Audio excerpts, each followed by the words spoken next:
Okay, the sun's setting here in Detroit in the shop, and woo boy, is it cold.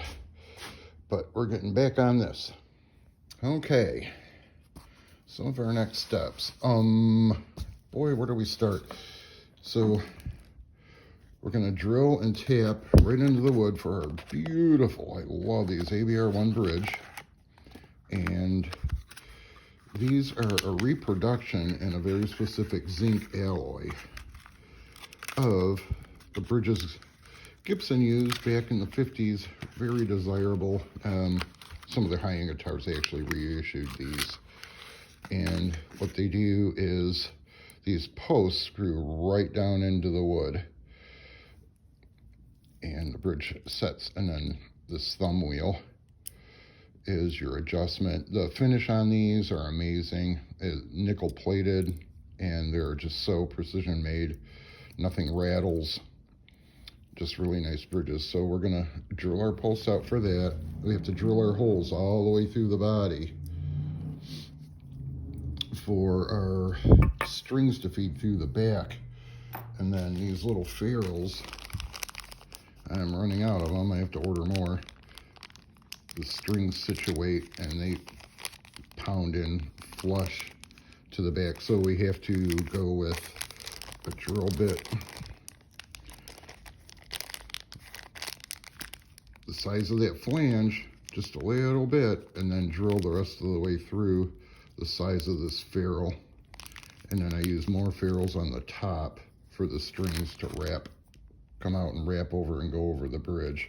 So we're gonna drill these out, drill that out, and we also have to do the horrifying task of drilling for our pickup wires to go from here to here, and then from here over to our cavity for our electronics that we made in the previous video. And we also get to do our little side dot markers along here. I should have done that when I had the neck out, but I was thinking about so many other things, and I keep a very specific drill bit right with these, and this is just ABS. And you drill those out and pound them in with a tiny little CA glue. Hold them in place so you can see where you're at on the neck. Okay, let's do this.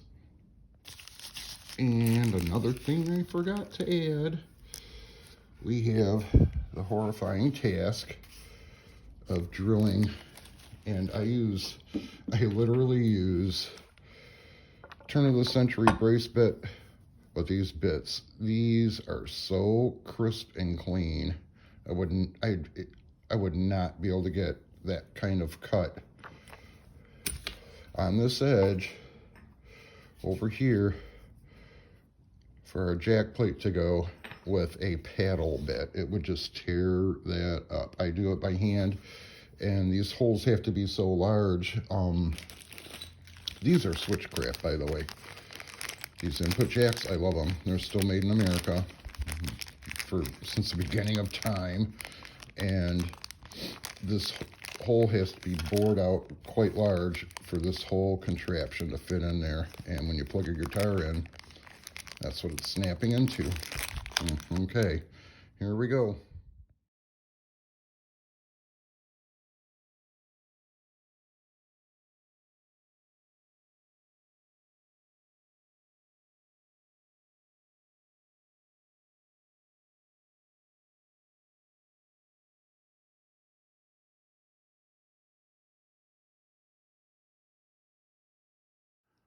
Okay, I did take a gouge chisel.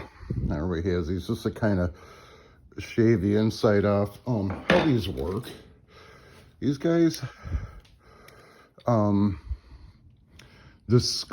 wedge screw feeds in, and these cutters are really sharp. This bit's like 100 years old for all I know, but this feed screw pulls these cutters through, and these edges here, like chisels, scoops the inside out. But when the screw breaks through the other side, it isn't no longer pulling it through. I could push this through, force it through and take a chance of busting the wood out, but I just took that gouge and shaved a little material off. But this is why I use these bits, and it's just as fast as an electric drill. Look at how crisp that is. There's a tiny chip there, which I'm really surprised I got. That almost never happens, but that is a nice clean hole. And I use the same size bit. Now our cover plate, nice steel, covers that hole, and our input jack. Got so cold out here, my hands are frozen. It's still cold here in Detroit this time of year. But now this guy will fit down in there really nice, and when you plug it in, this little clip has room to, it's like a spring, and hold your guitar cord in. So we're all set on that. Okay, next we need to drill through here to run our pickup wiring. To drill, I discussed it in the previous video, to drill from here to our cavity around back, I would kind of prefer that, but how this has to go on such an angle, such as that, it would end up coming out right about here. And we don't want that. It would just pop right through the back and destroy the back. We want it in here. So what I'm going to do, and because it has to be on an angle like that, if I start here, it'll miss this. So I'm going to go so far in this way with the bit, and then so far in this way in a straight line, and they'll meet in the middle. And what I've done in the past, even if I have to take a smaller bit and run it backwards and kind of inside there, kind of rake that little intersection clean so our wires pass through. And this bit's a little bit large for this, but that is okay. My guitar bodies they look common, maybe even a little thicker than a Strat, but if you look at it, the carved tops, they're really thick. There's a lot of meat there, and we could afford to take that little bit of wood out for the routing. You noticed I leave as much wood as possible. You could never bring it back. You know, usually when you see a pickup cavity, it's just bored way out, way overkill, just to be safe. But these, I'll show you later on, the adjustable pull pieces on the pickups, the screws poke out the back of the pickup and need somewhere to go. So that's why these are here. And a little extra step, it's 10 minutes, so I go ahead and do it. But let's drill this out, and then we're going to take and drill out from here now easily to that cavity for both wires.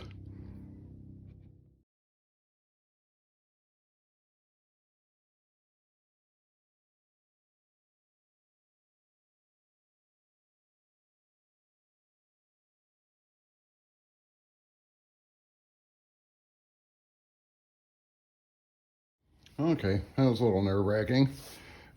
Because of the angle I had to go, the holes are starting out a little up towards the top, and I just took this gouge and kind of rounded that over, so when the pickup is installed, this wire isn't being smashed over a harsh edge, and it just has a nice gentle route. So now we're going to drill off into our cavity that way for both the pickup wires to go to our switch,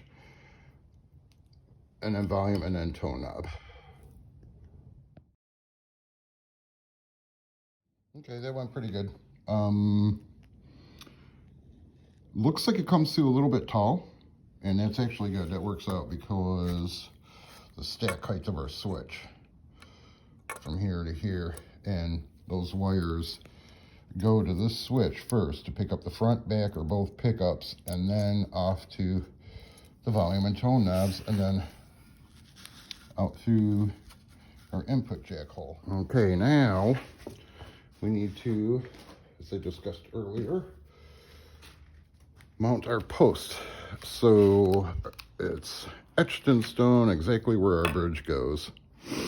And then, you know, because you think of way up towards the nut where you tune it, it's narrower, and then the strings get wider, they flare out, and where they land here from this perspective. And then we could lay that out. Countersink for our little caps, our little ferrules. These little guys make the little countersink for that bridge to sink down in. The strings will poke out of those little ferrules and go up through our bridge. I feed the strings through the back. It's just ultimate tone transfer. I prefer it. And then these also go on the back of the guitar, and the strings, if you see this little taper, the strings set down in there, and these set flush, so it's just smooth where the strings feed through the back and nothing's catching your belt buckle or anything else. So let's go ahead and do that.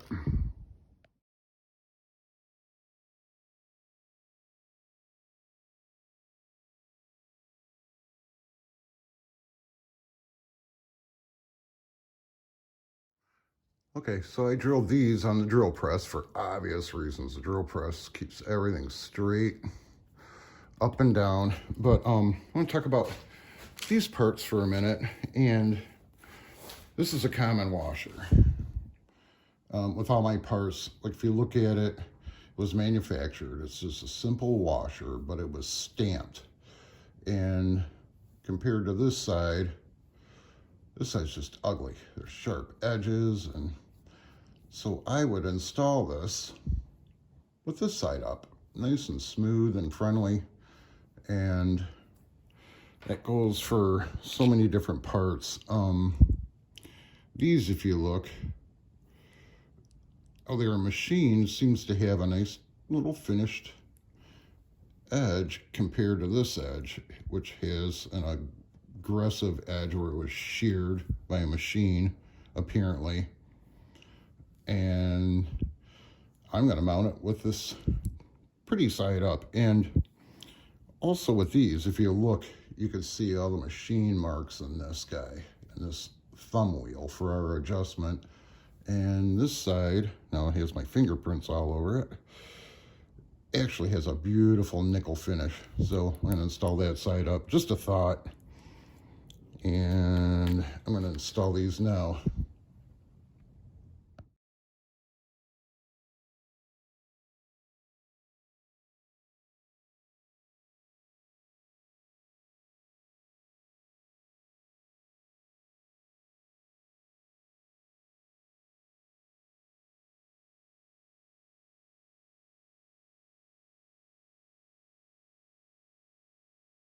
Okay, I have that laid out. Along with feeding the strings through the back of the body, I like this resonating lead edge. Them allow kind of like what they do up at top at the headstock, but this break angle I like real nice and gentle. Stay in tune all day. Bend the heck out of the strings. It just works out nice. But I want to talk about something. You know, I used a little countersink, so when I go to drill that, the point of the drill doesn't walk around as it's spinning and drills right in. Simple things like this, like a scribe or a scratch awl, pick one up. And this is a cheap mechanical pencil. This will excel. I don't care if you're cutting in 2x4s to rough a rustic wall, and just, you know, nice crisp edge. There's no discrepancy there. These are like priceless, and everything I do improved so much when I started using a simple mechanical pencil. Another thing, a measuring caliper. Don't be intimidated by these. You don't need to know all your fractions and all that. Even if it's just for measuring, you know, how far you have to drill in. There's this little guy here. There's a probe. There's many ways to do it. There's a great many tools. you get the picture. You could pick these up really inexpensive and then learn the fractions of an inch and the different terminology and how to read these. We're not machining steam engines here, but they just come in handy. I keep this in reach all the time, my pencil, my scratch all, and also a nice square reference for transferring lines down. These are great. Everybody's seen these, but all this stuff is worth their weight in gold to me.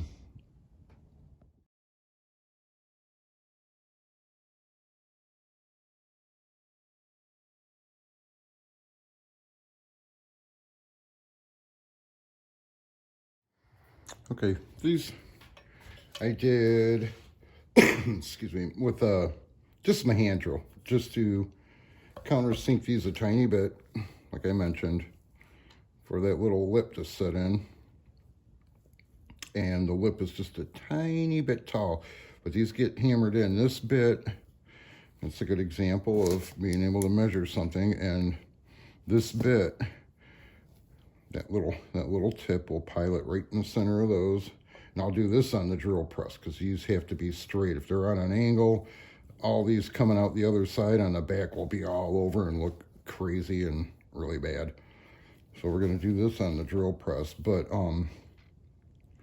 this drill bit just happens to be the tiniest bit smaller than this. So these will hammer in nice and solid and anchor in.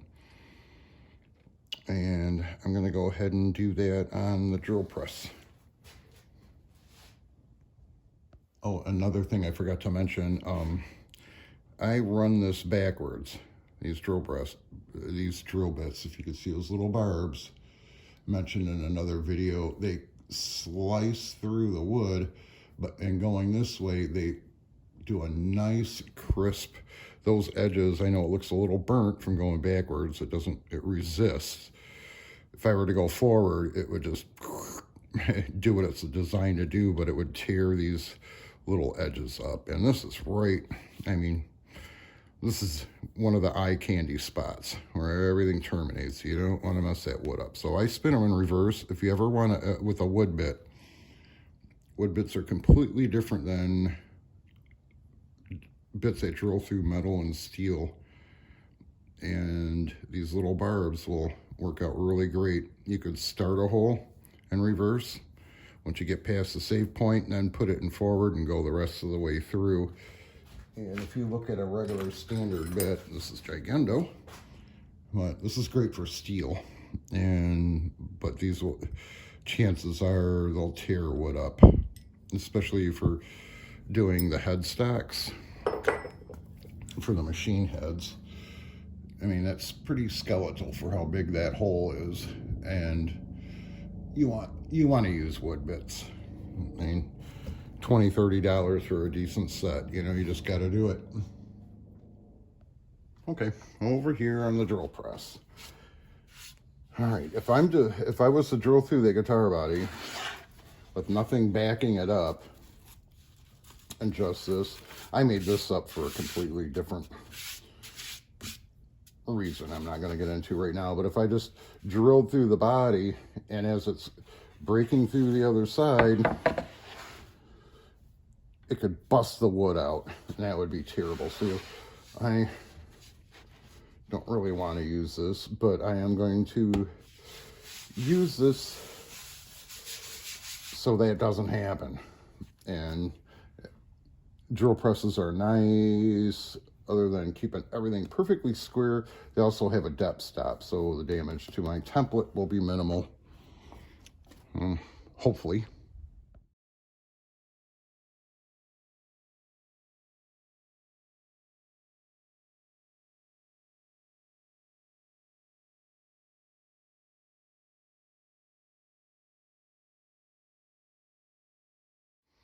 Okay.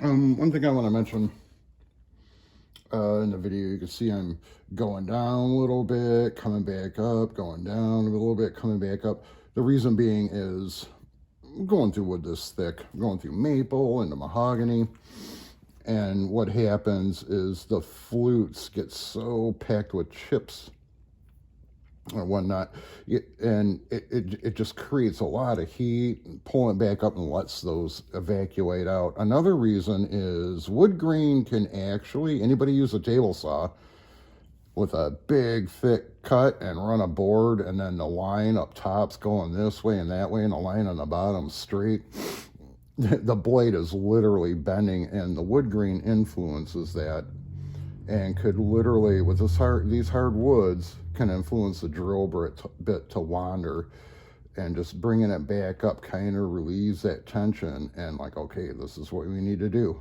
And you could actually feel a little bit of, if you hear a squeak, squeak, squeak, the wood will actually squeak. It might be indicating that the wood grain's trying to steer the bit in a certain direction. And especially in this case, for my bodies, I specifically look for a quarter sawn wood with the grain going straight up and down. If you look at the end of the board, how it was cut, and bringing the drill bit, it doesn't take any extra time, but it's well worth doing that. Let's look at the bottom. I haven't looked at the bottom yet. Get this carefully out of here. Oh yeah, look at that. See, now when we countersink, do like this, these are to the back, but no wood is split, it's all intact, and that's beautiful. We're good. Okay, back over on the workbench. We just drilled these out about 3 minutes ago. By the time we moved my phone around, I use my telephone for a camera and the built-in microphone. Nothing fancy here. I'm just getting a point across. But these guys, unfortunately, you know, I try to pay attention to what I have on hand, my stock. I'm just a little guy. I build one guitar at a time. I don't have a huge... I try to stay stocked up on everything. Like, I'm running low on volume pots. I use Burns, by the way, mostly, or Alpha, and really good. I try to stay really good quality. But these little ferrules, I only have 4 of them left, and it takes 12, you know, 6 on top with these little tapers cut off so you could feed the strings through and it don't catch and aggravate you. And then 6 on the bottom with these intact to anchor the strings in. So yeah, we're gonna have to wait for those through the mail. Okay, well, thank you so much for watching. I can't wait to see this oiled up. And if you like these videos, give it a thumbs up. If you don't like it, give it a thumbs down. And if you think there's any videos you would like me to make or cover any kind of thing, leave a comment. A little sniffly, it's freezing cold out here. And yeah, suggest some videos, but a lot of these procedures could be applied to all sorts of things, from making jewelry boxes to furniture or whatever. Anyhow, thanks for watching.